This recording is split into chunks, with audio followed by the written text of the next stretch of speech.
Obama retired ஆகிறதுக்கு முன்னால ஒபாமாட்ட எல்லா இண்டஸ்ட்ரியலிஸ்டும் போனாங்க. எவ்வளவு திறமையானவர்கள் இங்கு உள்ளவர்கள் நீங்கள் புரிந்து கொள்ளுங்கள். அதற்காக சொல்லுகின்றேன். எல்லாரும் போய் அவர்கிட்ட சொன்னாங்க, இந்த பில்கேட்ஸை நாடு கடத்திடணும். ஒபாமா அதிசயத்து போய் ஏன்னு கேட்டார். 100 பேர் வேலைக்கு எடுத்தா 60 பேர் இந்தியாக்காரனை எடுக்கலாம்.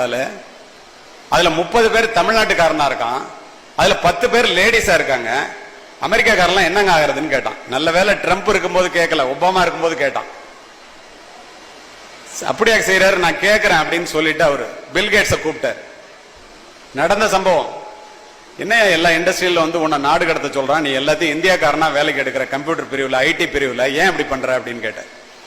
கொஞ்ச நேரம் யோசித்துட்டு பில்கேட்ஸ் சொன்னாரு, ஒபாமா அவர்களே, அதை போல் நான் 160 பேரை இந்தியர்களை எடுக்கவில்லை என்றால் இந்த மைக்ரோசாப்ட் நிறுவனம் அமெரிக்காவில் இருக்காதியா, இந்தியாவில் இருக்கும், அதை தெரிஞ்சுக்க அப்படின்னு.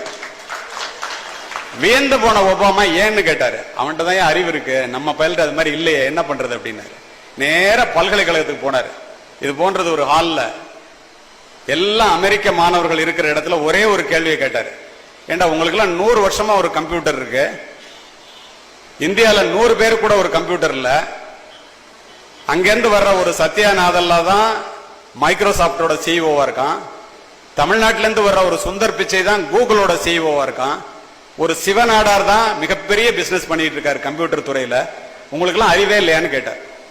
அரங்கமே அமைதியாக இருந்தது. இங்கு அமர்ந்திருக்கின்ற பெண்களைப் போல ஒரு பெண் ஆசிரியை மேடைக்கு சென்று, ஒபாமா அவர்களே அனுமதி கொடுத்தால் அதற்குரிய காரணத்தை நான் சொல்லுகின்றேன் என்றார்.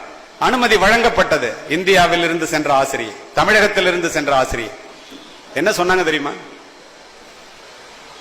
அமெரிக்காவிலே மாணவர்களுக்கு ஆசிரியர்களும் பெற்றோர்களும் கல்வியை மட்டும் சொல்லித் தருகிறீர்கள், எங்கள் தமிழகத்திலே பெற்றோர்களும் ஆசிரியர்களும் மாணவர்களுக்கு கல்வியோடு சேர்த்து ஒழுக்கத்தையும் உழைப்பையும் சொல்லித் தருகிறார்கள்.